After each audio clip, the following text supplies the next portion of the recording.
following podcast is being brought to you by the Defy Life Podcast Network.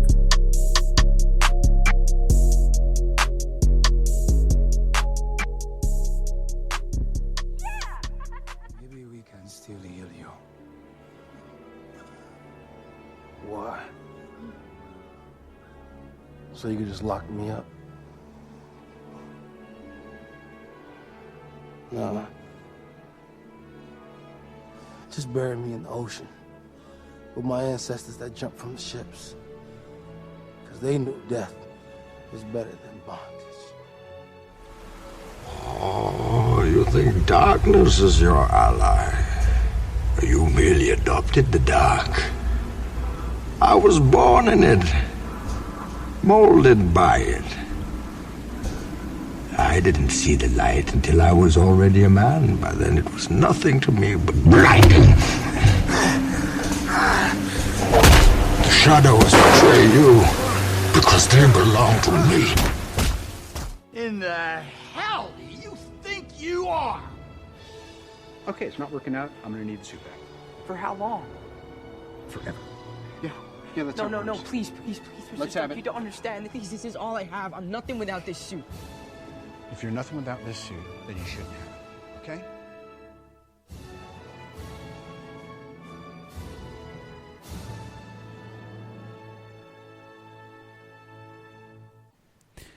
So, Oz, this week we are going to dive into the topic that we were supposed to dive into last week before we decided to take a walk up a hill and fall on our swords on the hill of archery and what we consider an archer and different things of that nature. But we got some good Twitter polls out of it. What do you think about that? It's pretty awesome. It's pretty good. It is something. So this week we are going to get to the topic of trench coats, capes, and Captain Planet. Is where we were heading last week, and we got a little sidetracked. We got into a deep discussion about what is archery. And joining us this week, because of reasons that we'll get to later, again, Macho Man Vandal Savage, West Coast J from Unsupervised, the Spinoff podcast. Welcome to Take a Knee from Marvel vs. DC. Well, thank you, good sir. It is always a pleasure to hang out with y'all and be the Macho Man Vandal Savage. I would say at this point, it's almost fair to not even call you a guest anymore. I mean, I'll be in the refrigerator and stuff, so that makes sense. True that. As long as you replenish it every now and then, at least on like the third trip by. Right, like every so often, I just feel like I just got to put some beer in it, and it's cool. Right, true that. So West Coast, me and you talked off the air, but kind of what are your thoughts on the archery topic that we passionately debated last week? You guys that was one of the more interesting hills for you to run up and die on. The depth with which you got into the archers. But my initial thought was that Oz was right. Yondu is in fact an archer. Even though the movie portrays him with the arrow that can do all whatever it is it does. But in the comics he carried an actual bow and about 20 arrows. Yeah, with his quiver and everything. Right. Like he was actually an archer. So that was my initial thought. And then it turned into the Jedis and all the et ceteras that you guys got into. It was like, wait, where are we going here? And which has been every episode, by the way. So. Right. What just transpired? I'm confused. This wasn't on the GPS. Yeah. Right. That's not at all where I parked my car. Well, listen, I do concede that the race is a race that uses bow and arrows. I don't disagree with that, and I looked it up to kind of confirm that. It's just something about being able to control the arrow after it leaves that to me is just, I don't know. That's a topic for last week, but that's just where I'm kind of at on it. But Oz, there you go. I guess as it stands 2-1, I'm outnumbered on this one.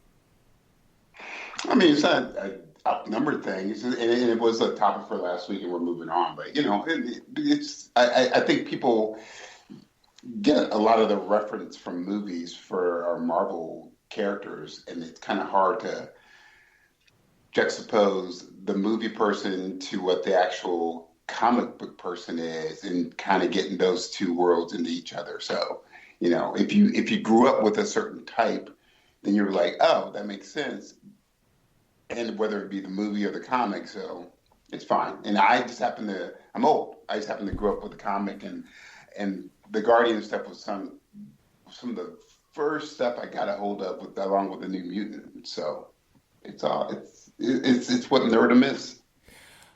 So Oz, kind of tell everyone how you and I came upon the subject of trench coats, capes, and Captain Planet, and kind of how that whole topic came about, and that'll kind of be where we kind of set the table after you do that. Well, we were literally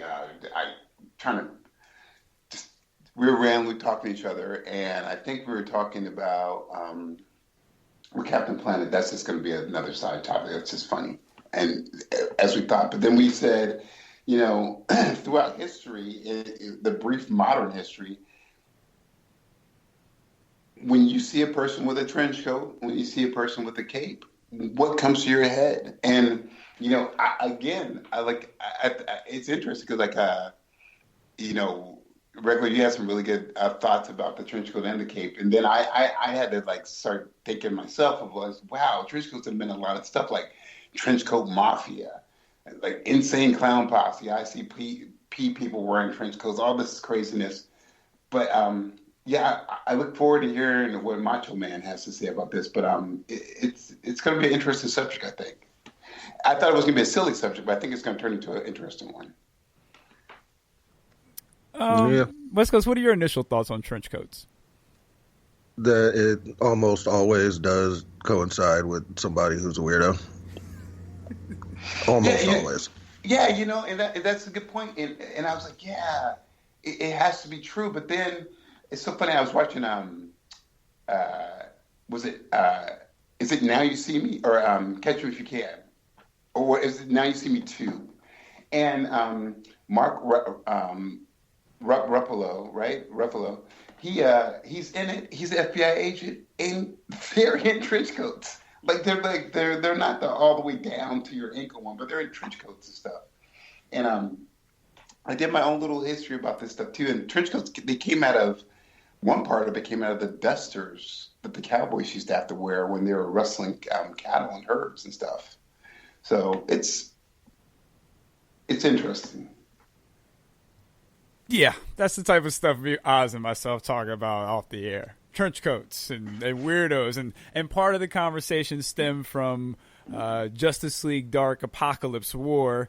And John Constantine was one of my main examples of a weirdo in a trench coat. But I'll give you this. Midnighter, of Apollo and Midnighter, right? Midnighter's in a trench coat because they didn't want to put him in a cape. And I always thought that was so much more functional than a freaking cape was, dude. You can hide so much stuff. And the reason I think of it, because I think of Good Times, when whenever they were there, they were gonna. Brother Man, we used to always have a bunch of watches and stuff. He had trench coat on, opened his trench coat, laid out all these bootleg counterfeit watches that he had, but just simple. So yeah. So. But yeah, so that's going to be our topic. So allow me to set the table. This is Take a Knee for Marvel vs. DC. I am your host, Regular Scott. I am here with my co-host, the comic connoisseur, the mighty Ozzy Killmonger. Oz, what's going on? What's up, good people? And we are joined by Unsupervised, the Spinoff's own Macho Man Vandal Savage, West Coast J. Welcome. Thank you, good sir. It is a pleasure to be here. No doubt. And you can find us on Twitter at Need for Marvelverse DC. That's the number 4. You can email us at needformarvelversedc@godefylife.com. You can also find our podcast at defylifepods.com, along with Unsupervised, the spinoff. And West Coast, tell everyone where they can find you and email the show. Perfect. You can find us at all of the places that Scott talks about. And you can feel free to email the show at unsupervised@godefylife.com. We finally got our first email, and we are looking forward to delving into the topic. We will reveal who the first emailer was pretty much right now. It was regular Scott. I'm pretty impressed by it.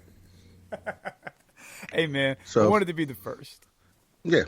He definitely, and he made it real clear. Like, when we'll read it on the air, it's pretty funny. That's awesome. It's good. He needs to be a first in something. Yeah, and he made it real clear that he was. Shots fired. That's not nice, Oz. I'm just trying to support our other shows. That's all. Yeah, and we appreciate it. Mm-hmm. And you can find all of our podcasts also anywhere you get your podcasts. Apple Podcasts, Spreaker, Radio Public, TuneIn, Spotify, iHeartRadio, all those places. Subscribe, like, download, leave 5-star reviews, do all that good stuff. So, before we get to our news tidbits, we had a news segment that we went over, West Coast, the Talks with Oz. And Oz, are you ready for your segment this week? My segment this week, I'm ready. Okay. West Coast, what did you think about last week's Talks with Oz? They're always interesting. Like I said, I enjoyed Oz, especially when you guys sneak on our shows and do things like that. When we can hear Oz talk about not comics, like I enjoyed thoroughly. He's a very insightful man. Angry black man. There's also that. There's a little black bit of nerd. That's the worst. A little bit of touch of the angry black nerd. Yeah, that's the worst, man. Yeah, like people are like, oh yeah, angry black man, I get it, but like an angry black nerd is like, oh Jesus. Oh Jesus. All right, Oz. Talks with Oz. Take 2. Take it away. All right. First of all, I want to say, man, I appreciate regular Scott giving me a chance just to blow off some steam. And here's my steam, and I'll make it real quick. 2 points for this segment. I know there's a big thing about conspiracies because I love them, and that somehow Bill Gates is, when this vaccine is going to happen for COVID-19, that it's going to implant a GPS tracker in you. I want to remind you all, whoever believes that that's okay. But if you have a cell phone, a computer, an iPhone, or any sort of electronic that has like Bluetooth GPS, that's already there. So you don't have to worry about that part of it. Okay. Part 2 is again related to COVID. If it's a hoax, if it's real or not, if you're having scientists and like a bunch of scientists that are getting together and that have decades worth of knowledge on pandemics, diseases, and they're saying this stuff is real, you should do this. It kind of trumps, no pun intended, but it kind of trumps you and your like Google search, which is awesome too. So, but when people are saying social distance, most people are like, I hate this social distance thing, I can't deal with it. But then you go around and you don't like being around people anyway. So just for the next couple months, man, just follow the protocols. You don't got to believe Republicans. You don't got to believe Democrats. Follow the CDC. Go online and do that. Just do your own research just to go to the website and find out and see what they say and do that. Because if we don't, we're going to be in the same boat we were earlier, but much worse. I'm trying to get to the beach. I'm trying to go to the bar. The longer y'all don't do this social distancing, that's the more time I'm away from the beach and the bar. That's making me angry. Anything else, other than that, people just stay safe and be smart. That's all. Huh. It's a very subdued Talk with Oz? Yeah, it was pretty. I expected way more fireworks. To be honest. Papa's trying to do it. Papa's got a brand new bag, man. I'm trying to. As we are. I remember I said it when 2019 was ending that 2020 was supposed to be the year that we were supposed to all see more clearly. I want to be. I can't be judging other people if I'm not doing that myself. So. Okay. Fair enough. Okay. Fair enough. All right, Oz. I'm just trying to keep it 100 with everybody. You know, and actually, you know, another side note is just like while we're on the show, I do get a little more introspective when Macho's on, so it's because you kind of bring that out in me, but it's good. So, oh, I'm honored, dude. Don't be honored, son. You are fire. You, sir, are the truth. Regular Scott, it's okay, but you, sir. So hilarious. I allotted more time for the segment. So since we have a few extra minutes to kill, West Coast, kind of talk about some stuff on your show. One of the topics from your past show from this week, really good episode. Shout out to Money and Hollywood Paul. You guys talked about the paranormal. And oh yes, or at least you touched on it. You didn't really dive into it because that's a whole nother subject too. But you touched on the paranormal and kind of what are you for this audience here? What are your thoughts on the paranormal? And I know you had a couple stories that you gave on your show, but just kind of what are your thoughts on the paranormal? And is it something you believe in? Yes. So the segment on our show is called Wacky Stat of the Week. And the wacky stat that Money found was that 45% of Americans believe in the paranormal. Believe in ghosts of some sort, believe in something. And I am part of that 45%. I completely, I joke that, I've seen some interesting things, some of them drug induced, but From what I heard on the show, most of them are drug induced. That's not true. Not most. Hey, Macho. Hey, I can hear it in your voice. I'm sorry. There ain't nothing wrong with the drug induced ones. I agree. 100%. Those still are I know it is an external thing that's inducing an internal thing, but it's still the internal thing that's happening. Right. Now, if you're taking the right drugs, then there's always the chance that you may actually even be able to see all of the interconnected, how everything is connected. Quite true. So, but what I believe more than anything is that there is something else, at the very least. Something else, that it's not just all cut and dried, that the things that we see in our waking lives are not, there's more to it, is how I feel. So, Amen. I told the story on the show about, my brother and I, and my grandfather's one of his last lucid moments before he passed away. When we walked in to visit him at the hospital, he actually had a full conversation with not us. And, I talked to my brother about it a little bit later, and he was like, yeah, pretty much. I'm still pretty sure he was talking to his brothers. Yeah. Because it was after he had a full-on conversation in Creole. So he was speaking a language he doesn't normally speak. Had a full conversation, and afterwards he acknowledged us and had a conversation with us.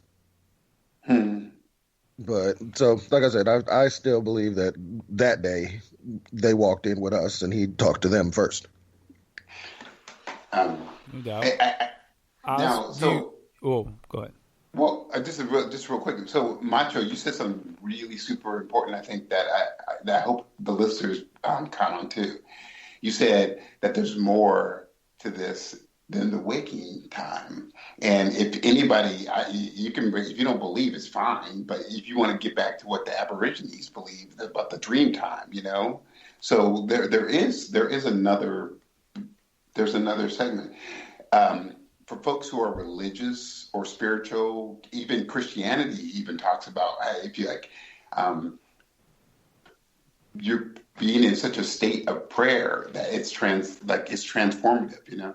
So I think there's more to all this stuff. I feel like, you know.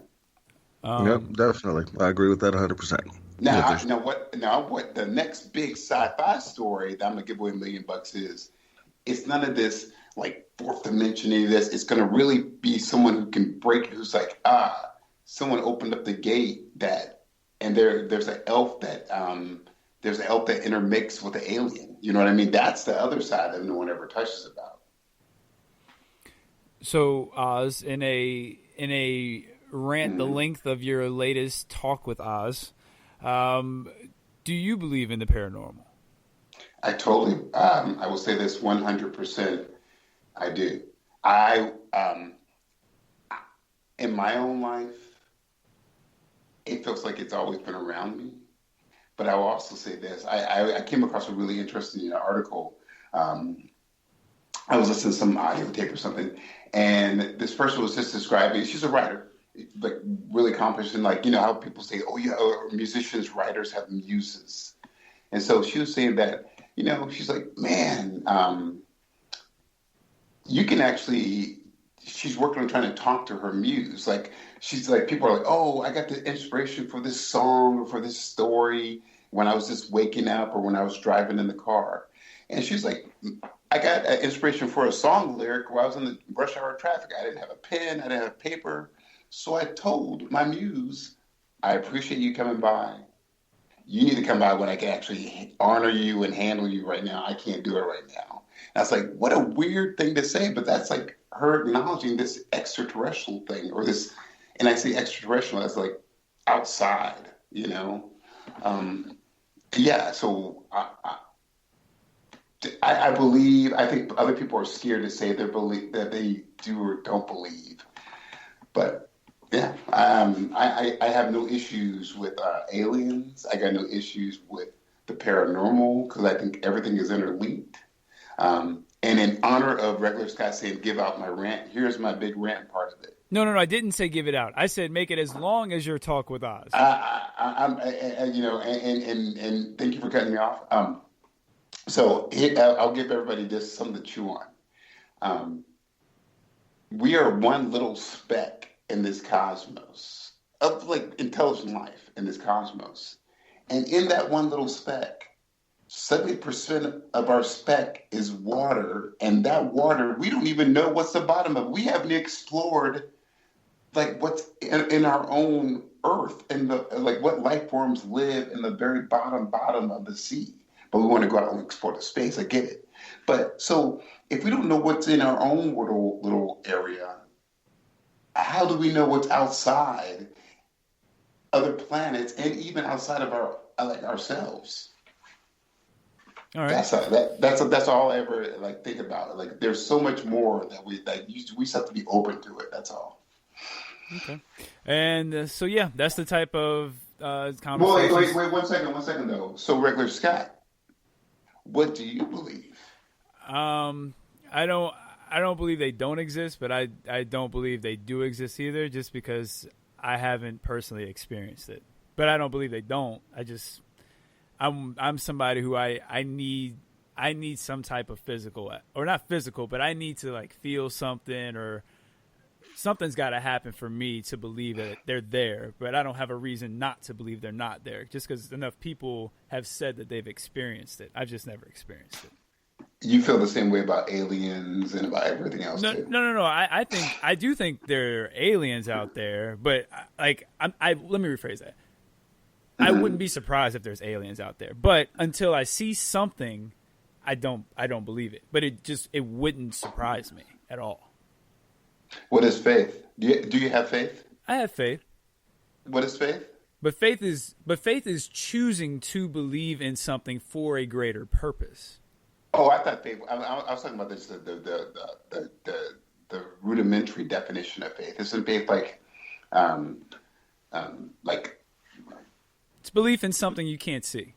And the evidence that Right. it's not seen, right? Yeah, Right? it's belief in something you can, but you choose to believe in ghosts. I'm choosing not to believe in ghosts until something gives me a reason to. Yeah, no, and I respect that side of things too. And I always like remember a couple stories. I think they might have been either silly Outer Limits or Twilight Zone stories, but how, or even they're probably actually Star Trek stories. How things won't reveal themselves to you until you're ready for them to be revealed. You know. And so I always try and like stay open to things. I don't know. I think that in my old times, I'm an old man. It's fine. Things have like I've seen things, and it's just been like, wow, what the fuck is that? So Yeah. Like I'm with you in the sense that I try and stay open to anything that is possible. Because even the little things like your $1 million ideas, like they have to come from somewhere. Yeah, dude. You know what I mean? There was a writer, I can't remember which writer, but there was a writer who used to talk about how his stories were actually, he'd find them like in between sleep and awake. And he described basically he would go into his mind, and in his mind he described a bunch of little like play actors, people that would put on a performance, and that was how he found his stories. He said he had no idea where they would come from, but he could see it and watch the performance, and then he would write down what he saw, and that's how he got his stories. And well, you know, man, remember? I don't like Thomas Edison. He would take these. He was really a big fan of these naps. The whole nap thing. I love naps, by the way. So he would nap, but he would hold a ball in his hand, and as soon as he'd feel his hand from being in between the dream time and the wake time, he said that's when he would get all the like ideas or inventions and stuff like that.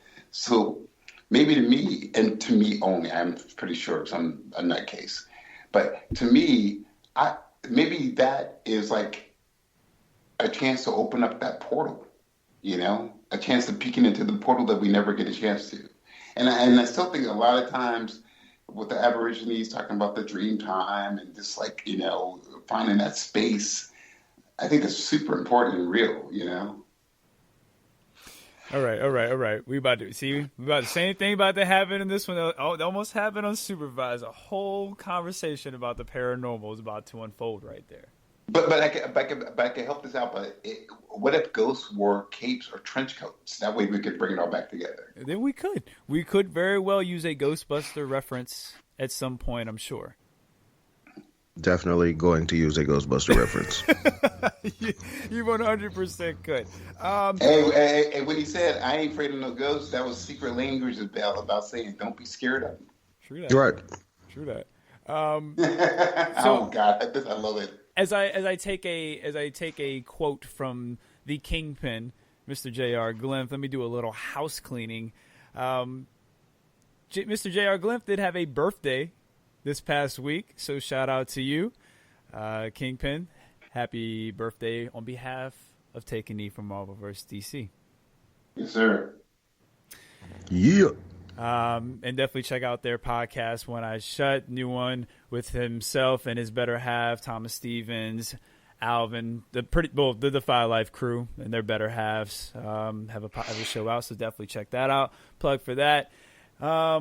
Guys, we got some really, really big news tidbits. Sir, we have some huge news tidbits, dude. I have a couple myself. A lot has happened, and it's looking like there's going to be some big things on the horizon that I'm really excited for. So I'm going to go to a commercial break early. That way we can go ahead and get it out the way, and we can just bang out the rest of this show. West Coast, I'm going to put you on the spot. Do you want to do a commercial for Unsupervised? Sure. Hey, check us out at Unsupervised, the Spinoff podcast. We like to discuss a little bit of this, a little bit of that. Generally, we have all the fun, make all the laughters, tell all the jokes. Hollywood Paul, the real himself, money. We be holding it down. That's about all I got. Worst commercial ever. But hey, what else you gonna do on a Sunday? Hey, Vandal, not the worst commercial ever. That throne will never be taken, sir. Ever. Yeah, Unsupervised, the Spinoff podcast. We release in general on Thursdays, except last week where Mother Nature played us. Yes, that was good. That was good, West Coast, off top. That wasn't bad. On the spot, that was pretty good. There we go. Yeah. Got my commercial voice and everything. Yeah, that was real good. Real good. All right. So let's go ahead and address the elephant in the room, the Snyder Cut. Big news. We're going to get to that. But we're going to get to the small news first. So don't worry. We're going to get to the Snyder Cut. We know that's the big news that came out. There's a couple smaller bits that I do want to get some opinions on. West Coast, let's start with the Arrowverse. Ruby Rose is exiting Batwoman. They will be recasting the role. And this comes on the heels of them introducing Bruce Wayne and a character, Bruce Wayne, on the show Batwoman. What are your thoughts on Ruby Rose's exit? Do you have any early thoughts on a replacement? And are you excited for a Bruce Wayne in the Arrowverse?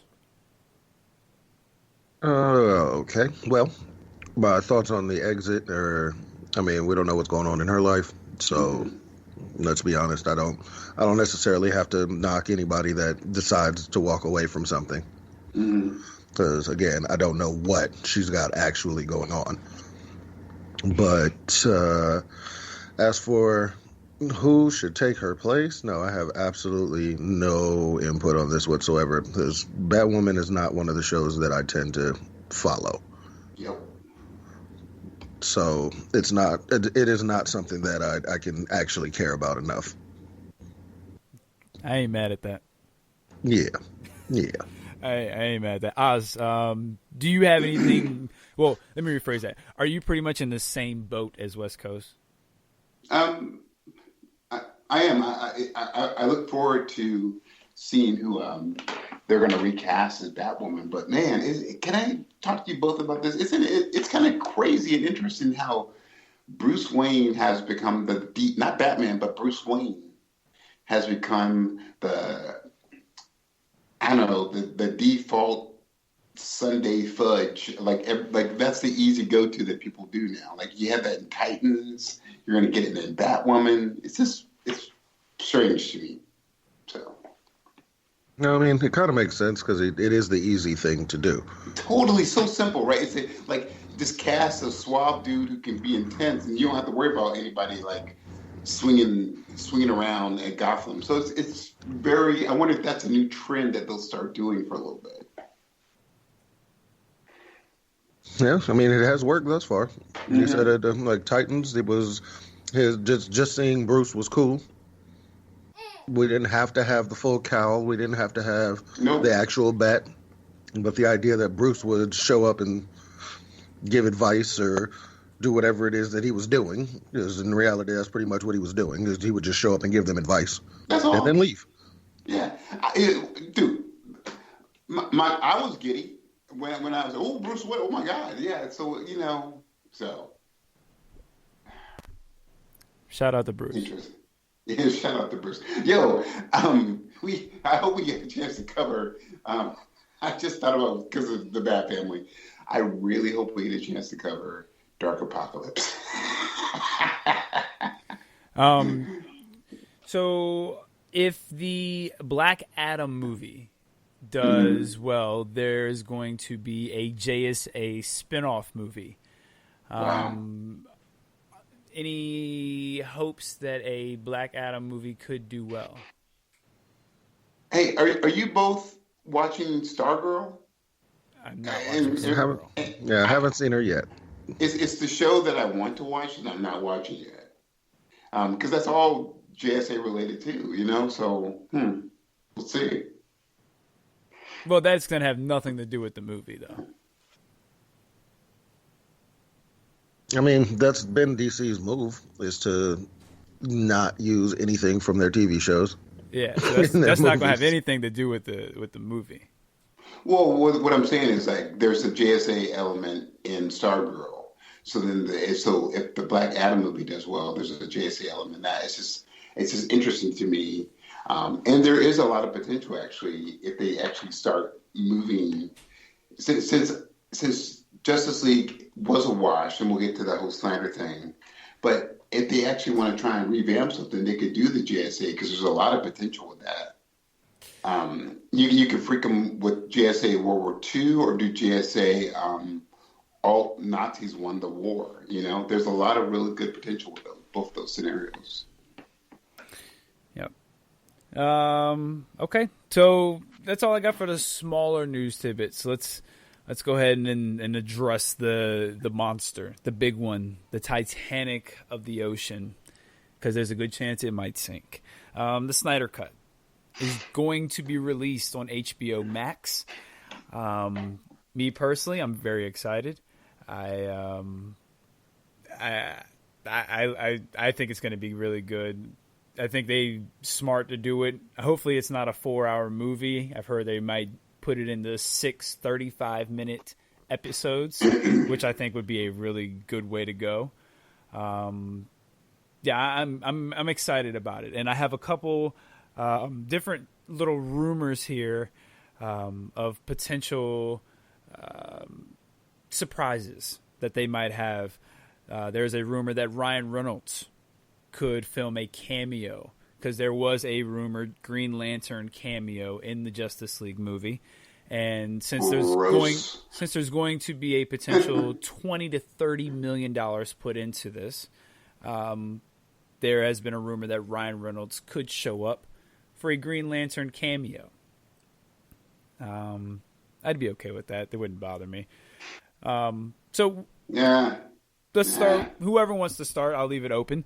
What are your thoughts on the release of the Snyder Cut after years of fans, I mean, genuinely asking for it, and a good portion of fans saying, get over it? And are you excited for it? I would like to let our guest go first. I didn't care enough about Justice League in the first place. That movie was not good. It was not good. It had one really cool moment. Basically, my favorite part of the entire movie was Superman noticing Flash while fighting everybody. Macho, once again, that was absolutely my favorite part of the movie too. 100%. Like just him, like just catching him out of the corner of his eye, like I can see you, dude. Like that part was so sick. But other than that, I feel like they tried to do way too much in the first Justice League movie anyway. There were way too many not making sense moments. Like, why are we doing this? Why is that here now? You couldn't save Doomsday for later. What are you doing? Hey, Macho, can I ask you one more thing? Was it odd when Beowulf or whatever his name was, or Steppenwolf, when Steppenwolf was on Paradise Island? So they had that whole thing. How could they take it off the island anyway? If they roped it, they had nowhere to take that thing off the island because they could not have any aerial stuff. So it's just like, you should just give it to Steppenwolf. This is weird. Yeah, it was a strange movie. Yes. But with that said, will I watch the Snyder Cut? Yes. Yes, but I don't have much faith that it's going to make it much better. Even with the appearance of alleged Darkseid coming in. No, that Darkseid is one of the more interesting characters in general. Like his Thanos-ness, for lack of a better way to put it. Yes, it's true. Yes. His Thanos-ness is something that would have been amazing to actually catch all the way through. Mm-hmm. Like Apocalypse and any of those would have been cool. But like I said, the Snyder Cut itself, I'm going to watch it. Mm-hmm. But I don't know that I'm excited to watch it. As a follow up to that, what is everyone's thoughts on the resurgence of a whole bunch of other cuts? You know, now we have the call for the David Ayer cut for the Suicide Squad, which David Ayer says is really just about done, and all he needs to do is just add a couple finishing touches to it, and that movie is ready, and that it's a whole Wait.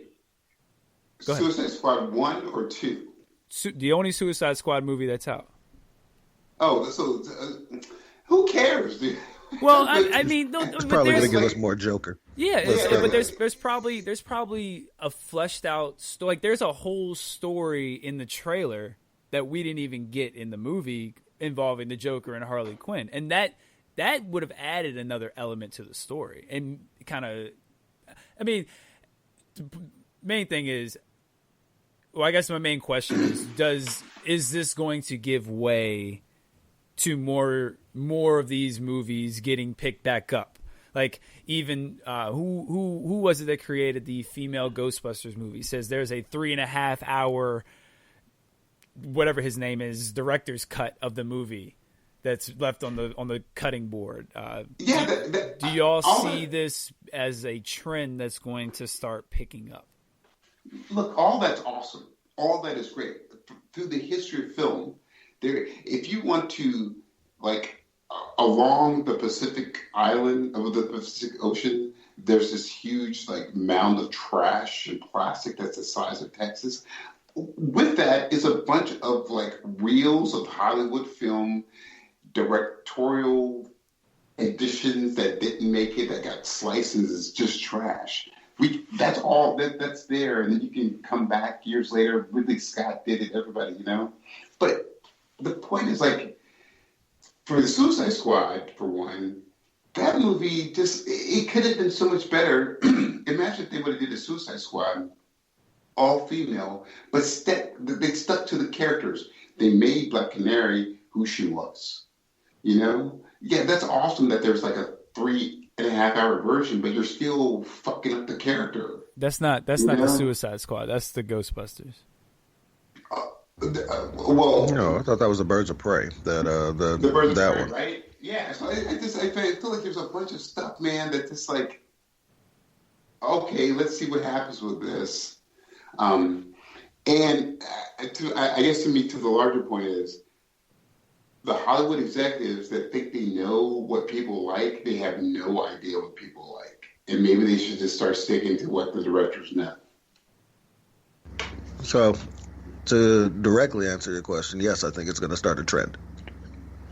Yes, I think that people are going to start to... One of the things that I love about nerddom in general is that we want to see the whole thing. We want to see everything you cut, why'd you cut it, and then we can sit there and dissect it. Well, you should have left this in the original cut. It would have made this scene so much more sense. Or, you know, I'm glad you left this out of the original cut because in reality we didn't need this part. You know, like it's the dissection that's going to be able to happen is going to be cool. Because the basement boys, I believe is what you call them, they're going to have their way with it. As they always do, but man, it's so funny. Maybe I even forget his name. The cat who played the Joker. Maybe he's just like, please release it so I can have a chance to get some redemption. That's actually what I believe happened. He loved playing the Joker, and he enjoyed He said that there was so much of his character that was left on the cutting room floor that. All of the hatred that he gets, all the vitriol that's pointed at him, he doesn't feel like he deserves it, but there's no way to know until we see the extended director's cut of whatever it is. Yeah, and he will be one of the people that advocates for it, I'm sure. But then his co-actors are going to be like, yeah, but, you know, he was leaving us like dead rats as gifts. That shit was still not cool. But, I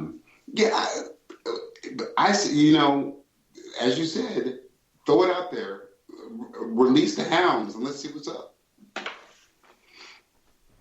So this is going to actually directly tie into my one's got to go, which I'm going to give right now. And this next news tidbit or rumor kind of goes into that. The actors and actresses are rumored to be, some of them reprising some of their roles. Now, these are all rumors, of course. So Ben Affleck, Henry Cavill, Gal Gadot, and Jason Momoa are all rumored to maybe come in, do a couple extra scenes if they need to. So for my one's got to go, one of those four has to be recast. One of those four has got to go. Henry Cavill, Gal Gadot, Ben Affleck, or Jason Momoa. One's got to go. West Coast. Damn it. My gut says that it should be Henry Cavill. Ooh. That's just what my gut says, but that's only because I really didn't enjoy the Superman movies.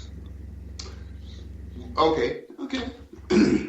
Is that where you're going? I feel like that's where... I mean... No, that's not where I'm going. I feel like Gal Gadot should be the easiest to recast. Why do you feel that way as opposed to like Ben Affleck? I'm leaving Jason Momoa out of this whole thing. I'm leaving Jason Momoa out of this. He's a beautiful man, and he can stay. You know, thank you, and shout out to him being a beautiful man, and shout out to him being cool enough to go, yo, Amber, you are crazy, but when we do our photo pics, I'm gonna act like we're all cool and happy, but you're kind of nuts. So right. shout out to that dude, man. He's good. Yeah. Would you? So just running through the thought process of it all. Why not Ben Affleck though? Because I feel like at this point I'm kind of used to him as Bruce, and so it is. Anytime we get a new Batman. We get a new Bruce Wayne, then it's like I have to readjust. And I just don't want to have to readjust for Batman. Whereas I feel like in the era of Instagram models and OnlyFans and whatever, that we can find another Wonder Woman. Oh, that is actually really interesting. And I would say, man, part of me doesn't want to be like the sexist dude, but I think your argument is perfect.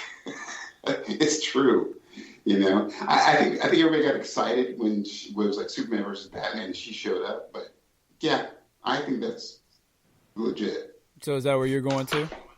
Yeah, because you know what, I'm going to go with Wonder Woman only because of this.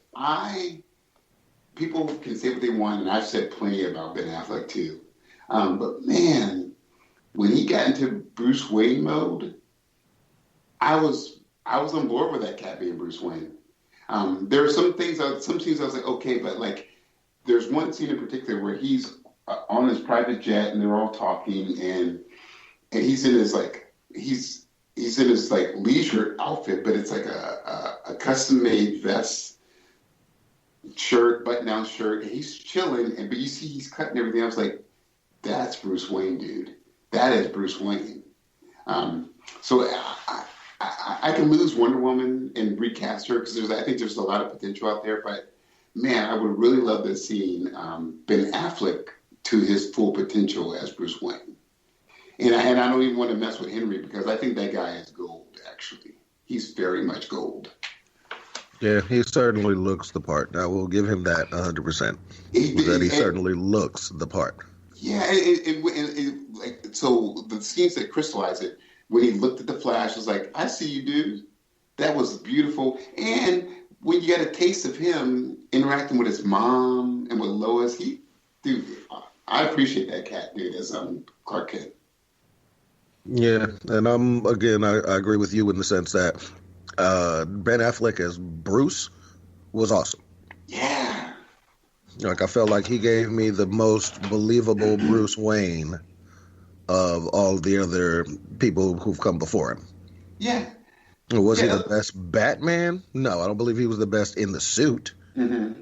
But when he was wearing a suit and tie, he was the best Bruce to me. Hands down, dude. I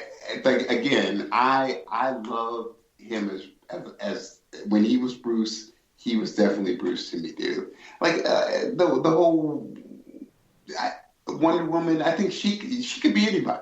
You know, and what happens if you were to recast her as a Amazonian 6'3" Wonder Woman cut? brunette. Right. Like an You know? actual big giant Amazon. What if you went bonkers and said, "Hey, I need someone who looks like Lucy Lawless, and she's going to be my Wonder Woman," and like people will be like, "Oh, goddamn!" Right. Look at the shoulders on Wonder Woman, son. Rope me with your lasso anytime you want. Look at them deltoids. That woman got some shoulders on her. You know, like you'd be like, "Oh, I get it. I get why she's equivalent to Superman." You know. Right. Like I have a friend of mine who's a bodybuilder. But she could be Wonder Woman. Like she dressed up as Laura Croft one for Halloween and looked exactly like her. It was amazing. Yep. So I feel like it would be the easiest to recast her. Yeah, I totally. Reverend Scott? Jason can go. How dare you? I really like Gal. I really like her as Wonder Woman, to be honest. Why? What about her? I mean, no, not even just her looks. Like I think she really embodies the role. I enjoyed her a lot as the role. The only reason I say like Ben Affleck, I think was the best Batman. I think Christian Bale was a better Bruce Wayne because I enjoyed watching him pretend to be something and play the character of Bruce Wayne. And I enjoyed that aspect, watching him take a drink and never actually sip it and throw it out, little things like that. So I like him as Bruce Wayne a little bit more. But I think Ben Affleck was a great Batman. Henry Cavill, I thought he was fantastic. The end of Justice League where he is Superman and he's really Superman is some of the best Superman. I mean, that's great Superman. And it's real Superman. Yeah, and it's he's fantastic Superman. As it. And you guys have already mentioned the Flash scene, so I don't need to touch on that again. And as far as Jason goes, like I think he redesigned the role, which isn't a bad thing at all. And a lot of that goes to Zack Snyder. A lot of that was his vision. That was all Zack Snyder's vision as far as Jason being cast in that role. So I think you can cast a blonde Aquaman in the same build. But see, I think no, that's cool. I think you can even in this woke times. Even in these woke times, you feel like you would, dude. That's the point. That's the point. Well, you'd have to do it. You'd have to make it like platinum blonde. It couldn't be regular blonde. But yeah, I do. I see. I'm going to tell you. Because I was thinking about this even before you touched on it. If you really want to soul Jason, give him a little bit more blonde highlights than he had. Not make it totally blonde, but a little bit more. And with his hair, people, because that is a surfer culture, dude. That is like the people are like, oh yeah, that dude hangs out in the water all the time. I think he's great. I think he's great in the role. Like it's definitely not a knock on him, and he's probably better in the role than Gal is. But I don't know, man. I think she looks really good with like besides Superman and Ben Affleck and doesn't look outmatched, out of place. And like I think that says something when you can stand next to those two and physically look just as intimidating. Like I think there's something. I know. No, you're right, and it's your point. But man, I just always go back to this. There was always something to me that. Why hasn't Wonder Woman ever stuck?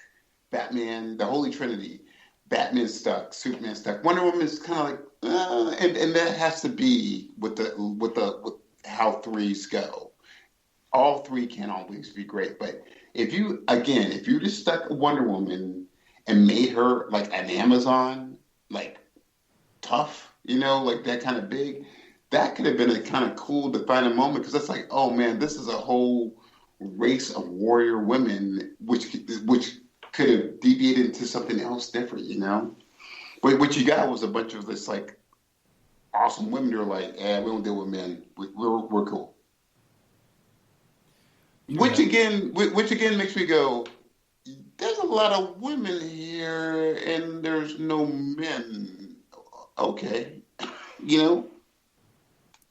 So we got 2 for Gal and 1 for Jason. Guess who wins? I guess Gal loses. Yeah, it's unfortunate. I guess Gal loses. And again, it's like you said, it's not a knock on Gal Gadot. Nah, she was awesome. When she stepped in, as soon as she landed on the ground, people were like, "Oh, what's up?" Yeah. Hey, so Right. okay, so let me put you two on the spot then, since you seem very confident with your gal pick. Who would you recast? Sure. Who would you recast her with? I, Confidently. Now, hey, Vandal, take it away because I would need some time to research this one. I want some because I know who I just have off the in top. mind. Just off the top. Man. Just give me somebody off the top. Top of the head. Probably one of the WWE divas. I'm not mad at that. I was actually thinking. I think somebody like Gina Carano. I was also thinking about Gina Carano. Wait, is she from The Mandalorian? My girl from Yeah, Yes. that's the girl from the Mandalorian. So check it. That's the same person I was thinking of too, dude. Yeah, Gina Carano could easily be Wonder Woman. Like, easily be Diana, as far as I'm concerned. Do you remember the movie Haywire? Yeah. Yeah. And Deadpool. Yeah. Right. So, like, I feel like she's got enough And Fast that and we Furious. would believe her. We would believe her as the Diana. She's earnest. Not only that, she's built like what we think Wonder Woman should be built like. I totally agree Hey, with West that. Coast. You know what? And you know the scene. You know why you're right about that. When she stands next to The Rock in the Fast and Furious, she doesn't look Right. outmatched. She doesn't look outmatched. She is a powerful woman. Yeah. I'm with that. Yeah. I like that. If I had to recap, because I was thinking of this while we were going over it, because I actually that my one's got to go. I kind of just came up with that as we were talking about it. So the person I would recast with off the top, since I said I was going blonde, would probably be Charlie Hunnam. I mean, sort of. His size is. I don't think he's big enough. That's the issue. That's the issue. I don't know. I don't think he's big enough. Because whenever we see Aquaman, like I said, I have spent all day pretty much just watching comic book movies, and in particular the animated ones. And whenever we see Aquaman is massive. Mm-hmm. Like every time they draw him, he's huge. So I just don't think Charlie Hunnam is more. He's built more like a Namor than Aquaman. Like he just looks more like a swimmer. I think he could put that on though. Okay. Well, I mean, he'd have to have all the Mexican supplements. I mean, he's not small. He's not like a small guy. No, but he is. But if I was to stand him next to Henry Cavill, for example, he would look like a small guy. That's fair. That's fair. Yeah, So I feel like that's the only knock I'd have on him. But I like him as a character, or him as the actor himself. Mm-hmm. Sure. I'm with that.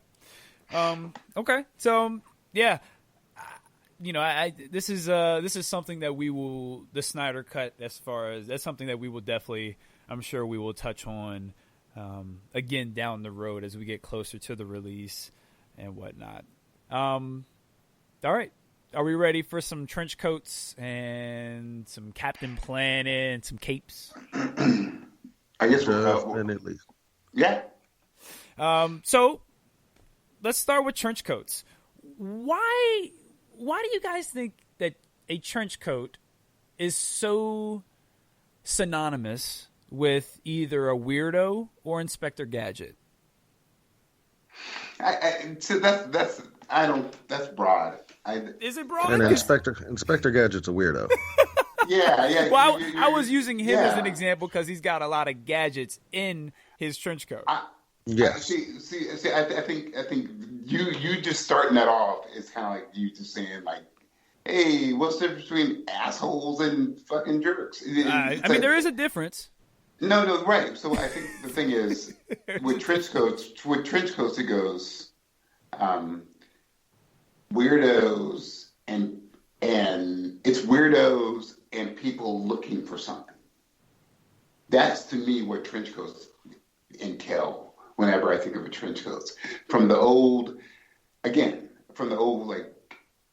20s to 40s when you had the hard-boiled novels to even the FBI movies where the G-men always wore trench coats. You know, your detectives, the ones who are either like homicide detectives for police enforcement or the guys who were like, you know, on the beat on their own thing, they always had trench coats on. That got modified closer towards like the 90s to the 2000s where they kind of became obsolete. But there's a history of just like the sleuths, the detectives always had coats on. You can even from Sherlock Holmes to Columbo, sorry, to, you know, they've always had like the trench coat. So Yeah, the other thing that the trench coat is synonymous with is, like you said earlier, the dude who opened up his coat and has anything in there. yeah.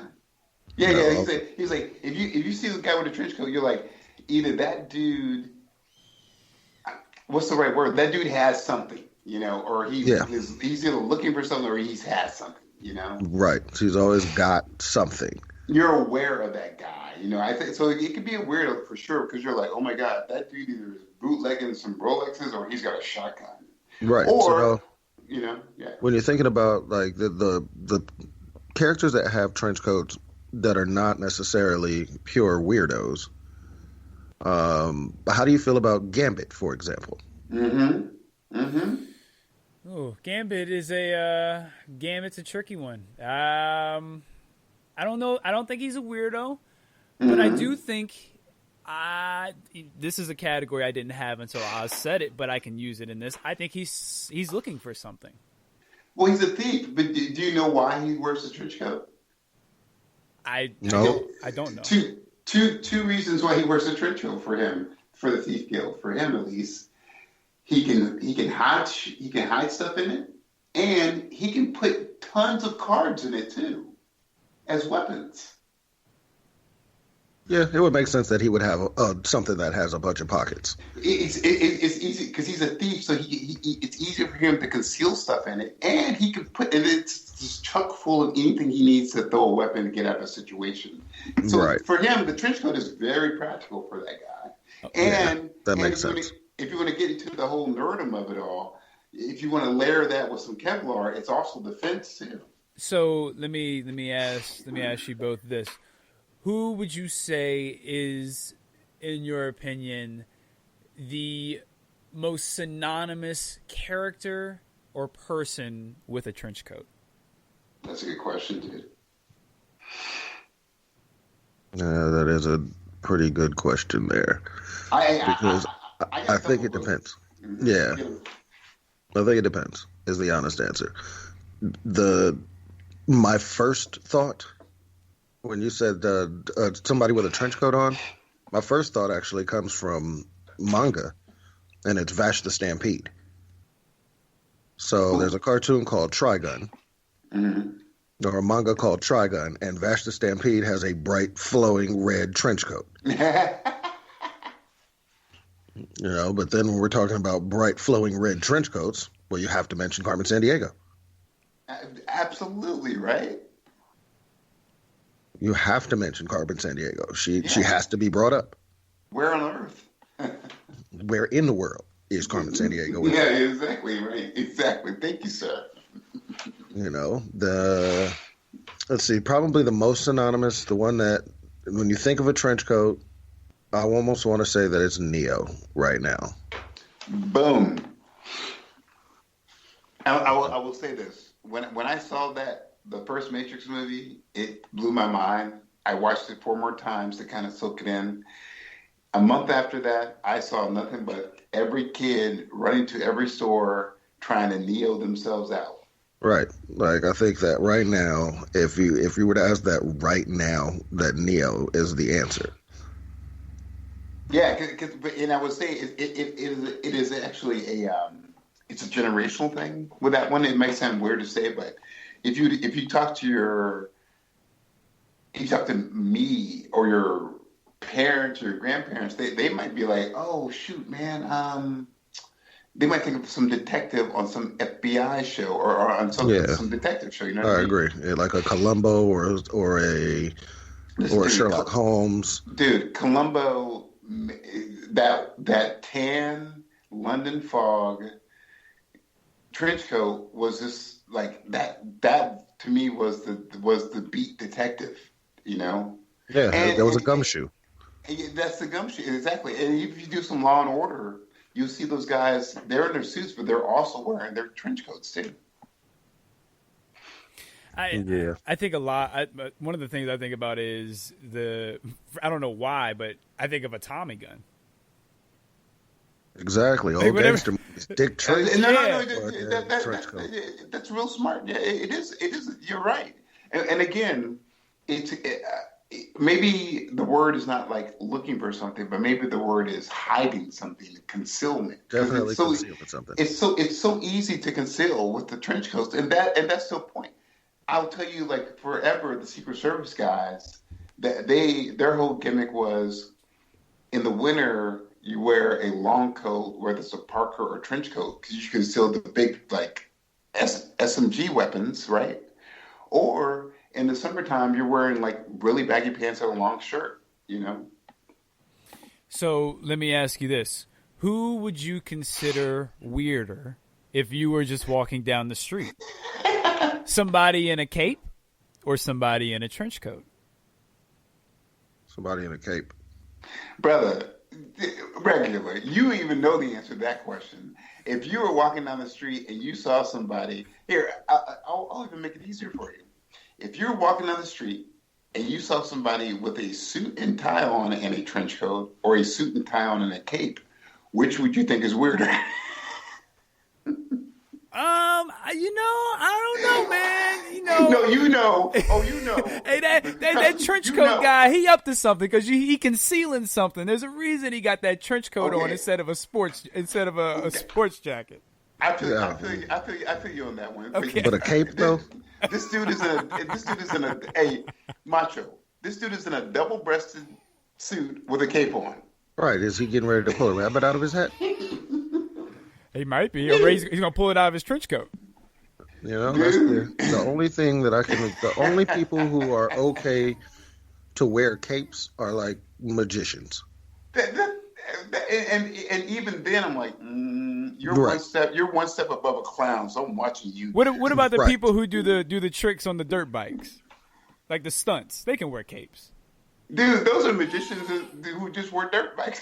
Okay, true that. Touche. Evil Knievel's allowed to wear a cape. It looks good when he's flying through the air. Absolutely. True that. All right, I just wanted to make sure Knievel could keep his cape.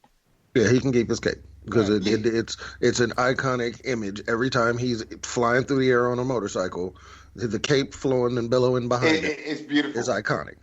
Because he's trying to say, I'm trying to be like Superman when I'm flying. Exactly. But again, let's bring it to a different scenario. You're walking down the busy street and you see a naked person with a cape on and a naked person with a trench coat. You're like, you both are weird, but at least one person can cover themselves completely. You might hear Grayson in the background. He's agreeing with you. Thank you, Grayson. my 11-month-old is agreeing with everything that's going on in the conversations. Well, thank you, Grayson. I appreciate that. Right. It's serious. Like, yeah, with no capes. and What you think, Gray? You think capes or trench coats? Oh, you just bit the mic. Okay. All right, that's a fair move. Grayson, would you rather have a cape or a trench coat on? Because that's the only time you want to ever see a baby. Yeah, I want to see a baby with a trench coat on. I want to see a baby wearing a cape. Okay. Now, if you find a baby in a stroller, no parents, just a baby in a stroller, and it has a cape on or it has a trench coat, which one are you taking and which one are you leaving alone? Dude, I'm taking the cape because that's Superman. I'm gonna raise that kid as he's my own, and we're gonna take over the world like some Brightburn stuff, dude. Well, you saw what happened. You saw what happened to Brightburn's parents. Because they messed it all up, dude. They started lying to the kid. Yo, they were tragic before that kid came in. I was like, yo. Exactly. Hey, I know we're all joking around, but I'm telling you like this: if that Brightburn kid would have landed with Papa and Mama Kent, he wouldn't have turned out that way. I promise you that much. No, not at all. Nah, he wouldn't have. That kid would have came out just fine. The worst part is the worst part is values. I know we talking about. I know this is Brightburn's a whole nother subject, but the worst part is why did I feel that the kid was completely justified in murdering his father after he tried to shoot him in the back? I'm sorry. Hold on. Spoiler alert. My bad. Spoiler alert. Yes, spoiler alert. But regular Scott, how you gonna take your kid out of the woods and try and shoot your kid, dude, and not have your kid be mad at you? Come on, man. And you know what he can do. Like, and you've read comics, and you know, like, come on, man. You thought that was going to do it? I thought that was the time you have a father-to-son conversation, not a father-to-shotgun-to-son conversation. Yeah, man. That was now when he started lying to the kids. That was where he became, in my mind, at the very least, justified to murder whoever he wanted to murder. Yeah, because he's like, you humans suck. Now listen, if he would have landed where Martha and Thomas Wayne lived, he might have still turned into an asshole. So okay, so I'm just saying. Oof. He might be if he grew up with the Waynes. I think the Waynes end up using him as like the way Shazam was used in Kingdom Come. Oh, but here it is, homeboy. Check this out though. If he grew up with the Waynes are dead. and right. Yeah, and so he's just like, I'm a billionaire. So now let me ask you this. Is Bruce alive before he lands or after he lands? When does Bruce come into the picture? Hey, I will tell you this. Bruce wishes he was dead after the kid comes into the picture. I promise you that much. 100%. West Coast. How old is Bruce Wayne when the kid shows up? Let's see. Bruce would have to be like what, 7 or 8? Oh my gosh.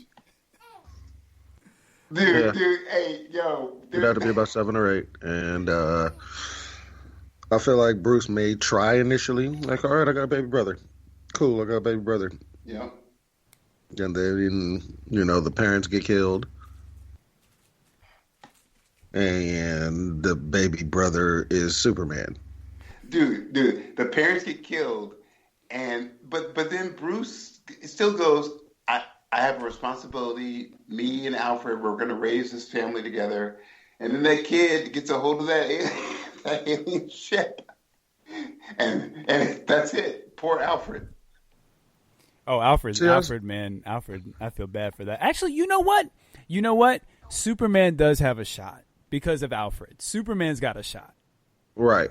I feel like Alfred would be good enough to take care of. Yeah, you know what? Actually, hey, all right, fine. I was having my apocalyptic, destructive dream, but you're right. Alfred has some chops. Okay, yeah, Superman. Good, now, good. Listen, that's only if Alfred lives that long. The Waynes might see Alfred turning him into a good kid and be like, "No, this is a weapon."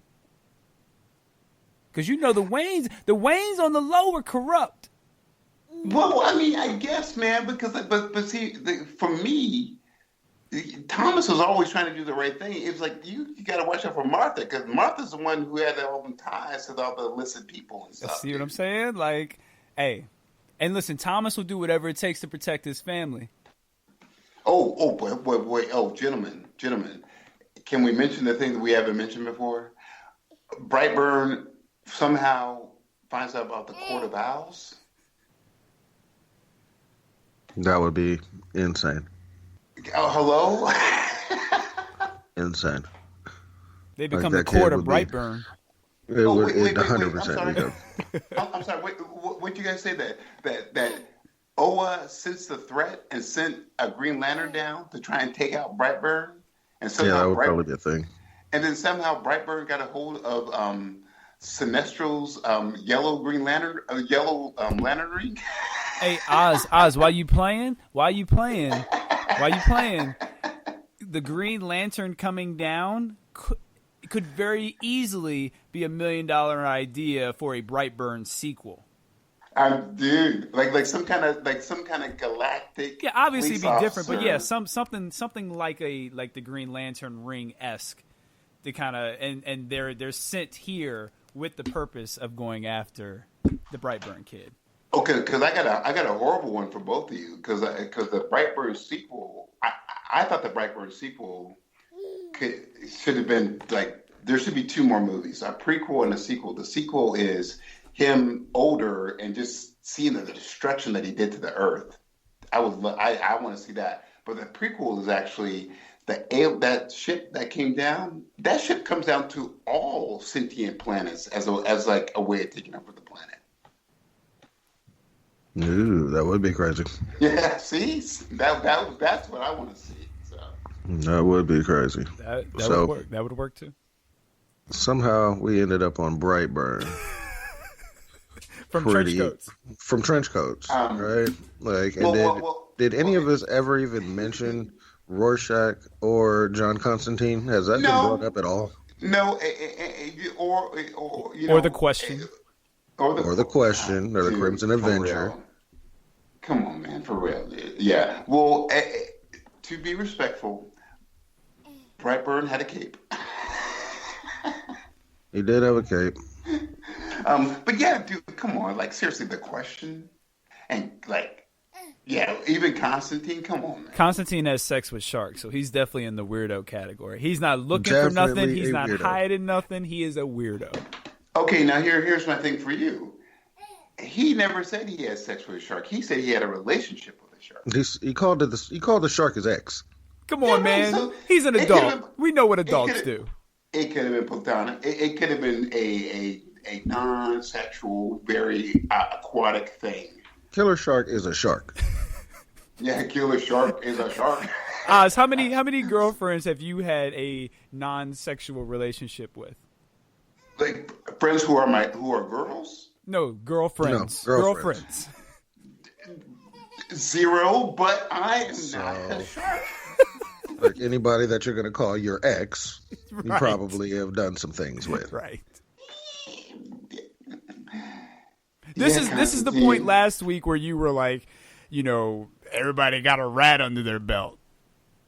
Dude, hey, we all got skeletons. We all ain't got no rat though. We all got sharks. We all got sharks under our belt, dude. We all might have a shark, but I ain't got no rat. Dude, we all got a killer shark. I don't care who you are. We all got a killer shark in our life that we are like, oh. Don't be putting. Hey, look, don't put Vandal into the bubble. You don't know his life. Dude, I'm just saying. Right, Vandal? You don't know your life. Vandal. I mean, look, everybody got a pass. Everybody has a killer. And by the way, you might have been somebody's killer shark too, but everybody's got a killer shark. Was that a shot fired? It's entirely possible. Was that a shot fired? To you, yes. To you, yes, it was. Yeah, I think that was more of a truth. All right, so we've touched on trench coats, we've touched on capes, and I guess all we got to do is touch on Captain Planet. So off top, who had the best power? Hey, that's exactly where we were going. Exactly. Thank you. All right, off top. Who had the best power? Which ring? No, wait. You Time want? out. Who had the best power and who had the worst power? Well, That's fair. Best power is I'm going with Earth. Why? Spell it out. So I'm going with Earth because, actually, no, I'm sorry. I'm going with water. 70% of the Earth. I'll take water. It's everywhere. I can control it. I can control a bottle of water because it has water in it. You know what I'm saying? I'll take water. That's pretty smart. There's only one other one like air is up there too, but I'm gonna take water. Right. Wind. Oh yeah, I'm sorry. Wind. I'm sorry. Wind. I'm sorry. My bad. So my brother and I had this conversation, and he wants with all of his soul to have the heart ring. I ain't mad at it. But so is it because he thinks on some level there's like kind of like telepathy involved or something like that, or yes. why does he want the heart? Oh, but he wants the ability to be able to change your mind. Yeah, because people are like, oh, the heart, like Care Bears. I'm like, nah, dude. Nah, the ability to change your mind. Yeah, that's pretty lethal. But what does that have to do with the heart, though? Like, you're not. It does. But is it just because sometimes you don't always do what your heart says? Like you do and sometimes what your heart says isn't right. Like sometimes what your mind says is the better choice than what your heart would say. So why? Well, I think what they said. I think when he got the heart is a generic term for empathy, though. Yes. Okay. Got it. You know, so it's, Yes. so it really takes. It's not really 4 powers that control the world. It's 5 because the 4 powers of the earth. The 5th power is humans and empathy. Right. You have to care. In order to change the world, you have to care. Yeah, that was their whole point about it. And so, empathy, right. These fools come out with, earth, wind, fire, water, and heart. Is that where you going, West Coast? So you going with the heart too? No, I just watched Avatar. I think I want the damn airbender thing. My brother said he wanted the heart. I want to be an airbender. True that. I ain't mad at that. Wait, hold on. So, Macho. So, tell us about the wind. Why do you want the air? No, not the air. The wind. No, yeah, wind. The wind. Wind. Because I just did the ability to fly. Number 1. That's 1. That's good. Number 2, because I feel like if it turned into I have to use it as a weapon, then the idea of I'm just going to take your breath away is cool to me. Or you want some the whole invisible, thing. You want some invisible woman assassination type stuff. Precisely. or the whole thing about how a pine needle can go, or how like a straw needle can go through a pine tree with enough wind force. That's a powerful. That's a powerful weapon, man. On top of that, I would 100% wear a trench coat. Now here's the question. Are you hiding something, or are you trying to take something, or are you a weirdo? At that point I would be a weirdo. Specifically, if you're gonna have wind, the idea of having the trench coat blowing in the wind. Ah, got it. Like it would be. Remember in Spider-Man: Enter the Multiverse, where the Dark Spider-Man would just sit there like, dude, how is the wind blowing? We're in a basement. Oh, the noir Spider-Man. Yeah, Spider-Man Noir is what he was called, right? Okay. All right, I'm not mad at that. I just want to be able to stand there and look cool the whole time. Just always have the wind gently blowing the trench coat. Just always. So pretty much your power is always going to be on. Yeah. Like you always. Regular Scott, his power is always going to be on because his power is actually the power to be cool. Right. It's 100% always going to be in the pose. Always going to be in the pose, looking off in the distance. That's a surfer boy's dream. Always. That's a surfer boy's dream there. And Macho Man will have the world's most indestructible scarf to go along with his trench coat to let that blow through yourself. Oz, where you going? Man, all those are really, because that whole heart ring is kind of nice.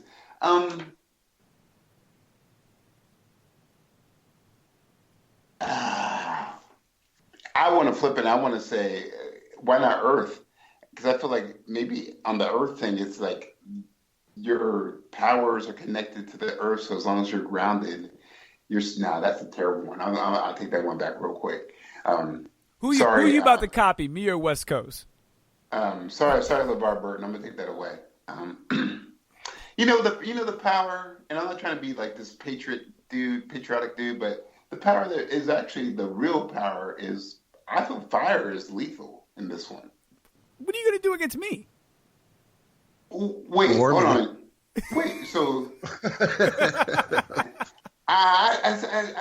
well, the water is man, you're evaporated. You're toast, dude. There's nothing but steam coming out of you. You're done. Okay. I'm 70% of the Earth. There's no way you could create enough fire to evaporate all of that. You're true. So here it goes. You know what power I'm gonna take? Actually, you pose. You know what? I just think about it. There's some lovely powers. I believe I like that heart ring.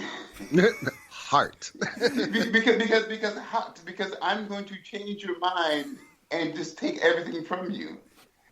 So as I'm changing your mind, I'm taking your ring. So yeah, I'm going with that heart. You're an evil Professor X. You're an evil, right? Well, here's the thing. The worst Mati ever. that's brilliant and that's beautiful. And I'm not trying to be the dude on this one, but man, I always thought that cat felt kind of like a little bit of a dictator to me and all this weirdness. And he probably felt a little slighted on the team because he was like the fifth guy and he didn't have no real power.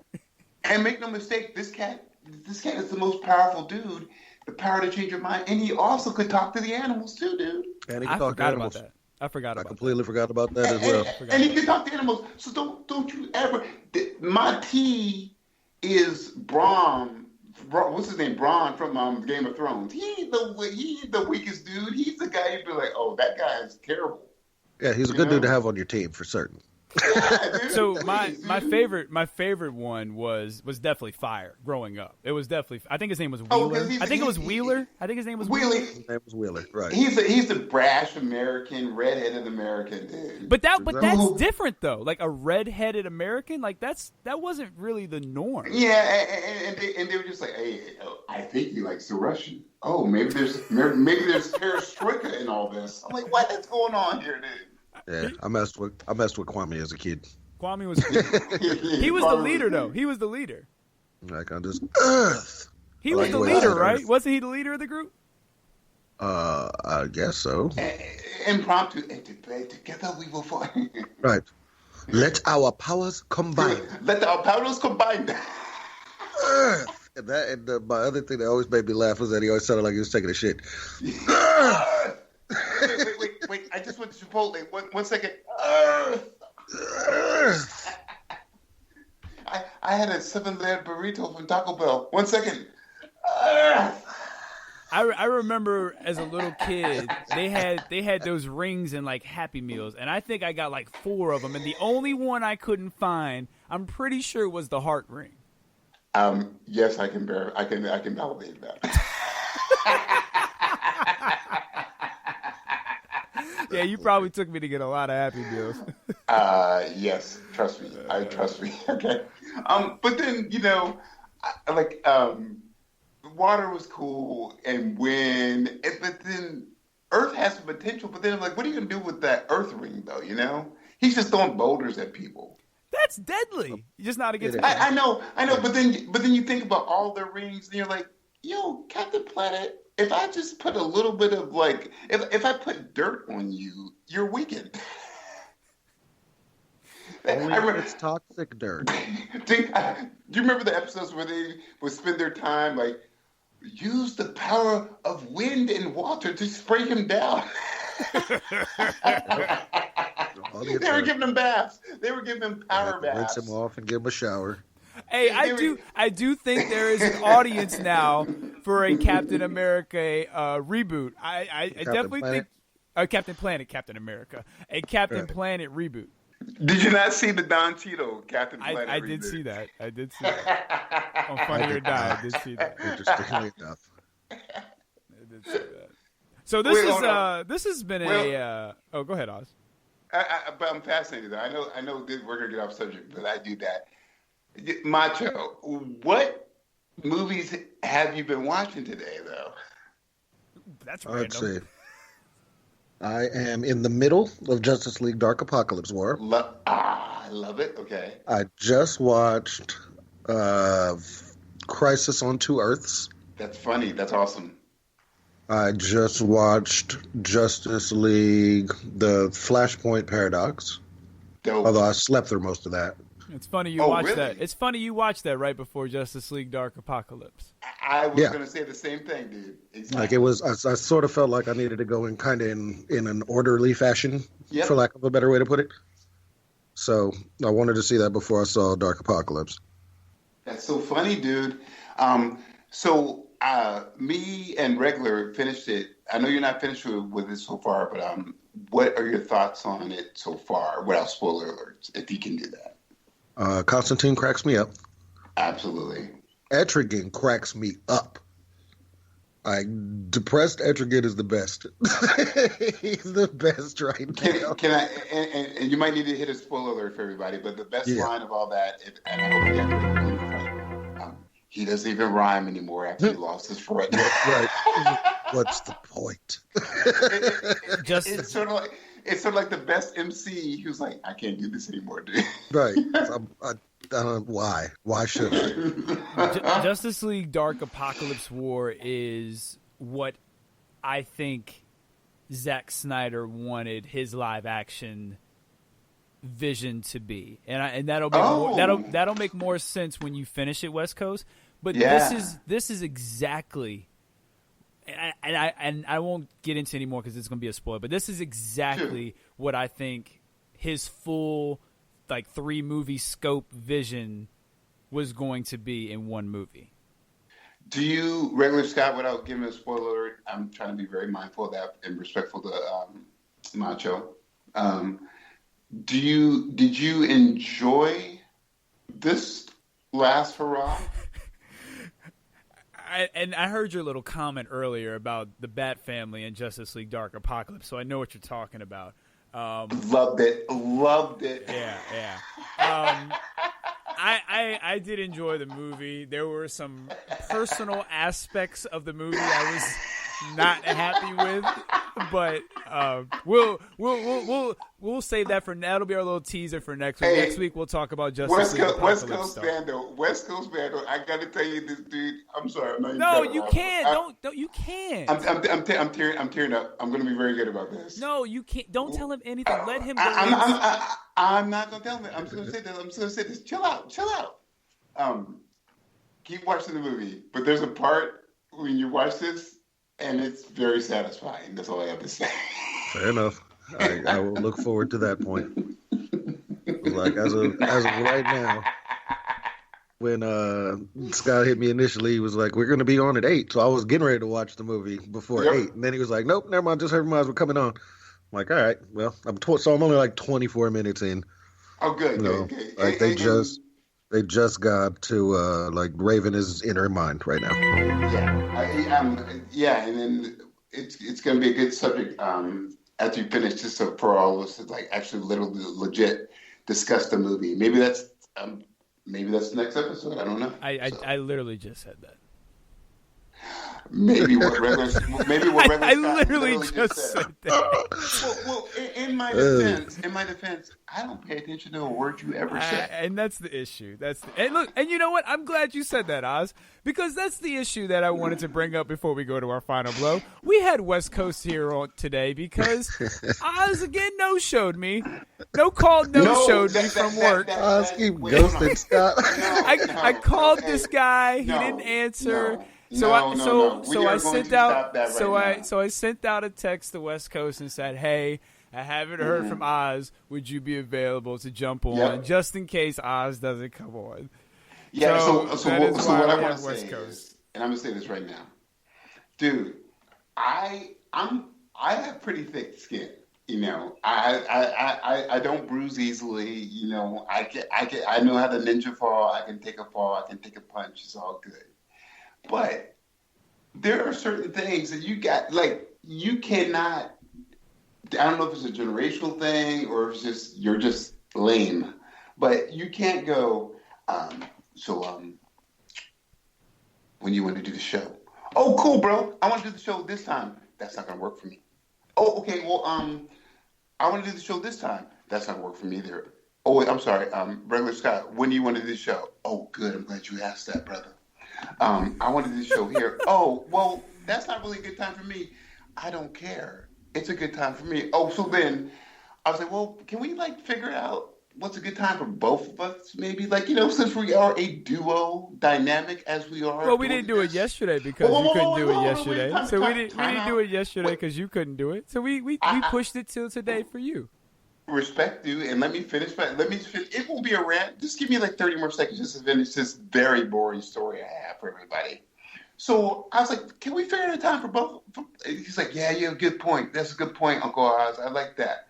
So I got some obligations, but I'm going to be free on Sunday.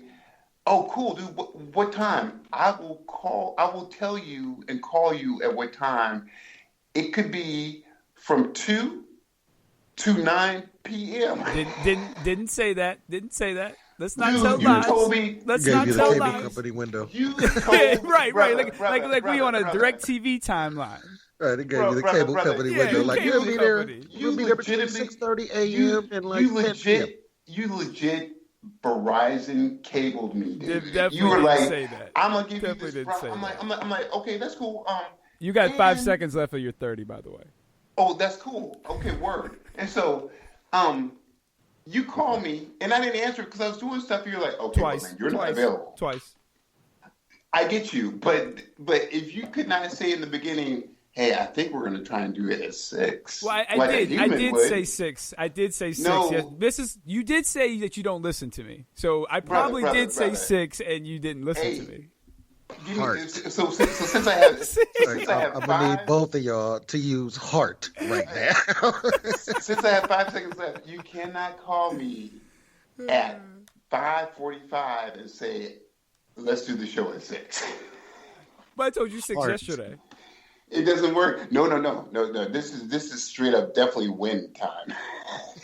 This doing wind. I'm going to blow smoke up your ass. No. I'm water. I'm water. I'm putting all the fires out. I'm water. Hilarious. I didn't know you like to get wet. I'm putting all the fires out. But just so everyone knows, Randall, I'm sitting here every time he does this. I get heart complications and I'm going, ugh. So I just wanted everyone to know what I go through trying to get Uncle Oz to record a show every week. Dude. This is what we go through every week, trying to record with Uncle Oz. Dude, it is literally like having toxic dirt on you, and I'm Captain Planet. And listen, we have to do it before 9:00, or as you've heard, he'll start going. That's when he goes on his long rants. Is when it goes after 9, because that's past his bedtime. What? Oh, okay. Shots fired. Shots have been fired. Yeah. Final blow time. Let's take a moment and let's slow it down. Let's readjust our rings. Bring it back. I believe Scott assumed that he had the Mandarin ring, but apparently he only had the orange and the yellow ring on today. Just the water. Just the water ring. No, you got the water and the yellow and the orange ring on. Just the water. It's cool. West Coast. I'm just trying to have a blue ring personally. West Coast, thank you for being on. Appreciate you always being available to answer the call when my fellow co-hosts will not. Hey, it is truly my pleasure. I enjoy it every time. Listening to y'all bicker is one of my favorite activities. So that actually cracks me up a bunch. But final blow wise, check us out. Unsupervised, the spinoff. We just dropped another episode, I think yesterday, because we were late, because Mother Nature. But Money, Hollywood Paul, it's a great show. It's a great show. We enjoyed ourselves thoroughly. So past that, again, gentlemen, thank you for having me. It is always a pleasure. I'll bring some more beer next week. Put that in the fridge. Already. Oz, what you got for the final blow? You don't ever have to bring beer. What's in our fridge is yours. We ain't got no beer, though. I do. I don't know what you're talking about. In our fridge. Oh, sorry. West Coast. In that little secret compartment I told you about, that's where I keep my beer. That's where I replaced the beers from that one. Thank you, sir. Because I don't want him. The other section, yeah, that's where all the Coors Cutters and not all old duels is. So, final blow, man. Look forward to the review of Dark Apocalypse Wars.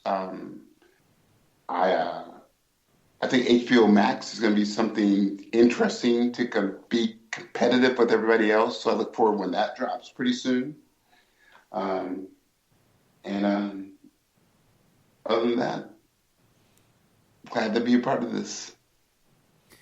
When I'm invited to be on a show. True that. For my final blow, I want to give a shout out to. I want to do something completely different. Oh God! This past week, a wrestler passed away. in a riptide, Shad Gaspar. He passed away saving his son while swimming at the beaches. And I just kind of wanted to take a moment to just say, you know, don't take people, don't take moments, don't take the time you have for granted. You know, right now, especially, we're living in a crazy time. You never know who's sick, when you could get sick, if somebody you know could get sick. And then you just have normal life things, you know, let me rephrase, not normal life things, but just tragedies that happen in life besides this corona. So, you know, that just, you know, that's a tragedy. And shout out to him for, you know, being what a true father is. And the people were going to save him. They were at him, and he told them, no, go save my son first, and then you come back and get me. That's just, you know, epitome of a father. That's a hero. And, you know, that story just made me think, you know, just for my final vote, just don't take anything for granted. Tell your family you love them. Give them a call. When you hear this, give them a call. Give them a kiss. Tell them you love them. Don't take anything for granted. My plug for the week, really good episode of Crossover Collision with the villains, the man, JVD, Evan the Great, Hawk the Horrible, Uncle Scott here, telling everyone that really good show. They had Ash from The Evil Dead taking on Casey Jones from Teenage Mutant Ninja Turtles. Very interesting matchup. Real good show. So definitely check that out. Check myself and JD out on the Showdown Pro Wrestling podcast. We have another very exciting match review we'll be doing. You can find my podcast, this podcast, and the Unsupervised, the Spinoff podcast, anywhere at the 5 Live Pods, Apple Pods, Spreaker, all that good stuff I mentioned earlier. Oz, tell everyone we'll talk to them next week. As usual, people, take care of yourselves. Be wise, be smart, and peace and chicken grease. That was not the as usual. It worked. Heart. Heart. I know. Yeah. Yo, hit him. Where's my ring? Hit you with the heart ring one more time, because as usual, I want you all to be smart and be wise, dude. That's all. I'm cool if that's about to be your new thing. I was just caught off guard. I didn't know if it was the heart ring talking or you. Dude, how about this? Go take a drink. Take a shot. Take a shot of penicillin and a shot of vodka, and you'll be good, dude. Hey, y'all have a good time, because we're definitely gonna have a good time until we talk to y'all next time. Peace. Win. Earth. You know, Heart. What you doing on the Sunday?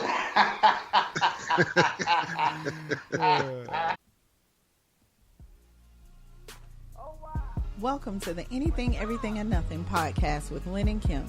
Join us as we discuss the latest in everything from entertainment and current events to the craziness that is our real life. Let's laugh, let's live, let's talk about it. New episode every Tuesday on the Defy Life Podcast Network. And remember, if you're not defying life, then what are you doing? Lynn and Kim.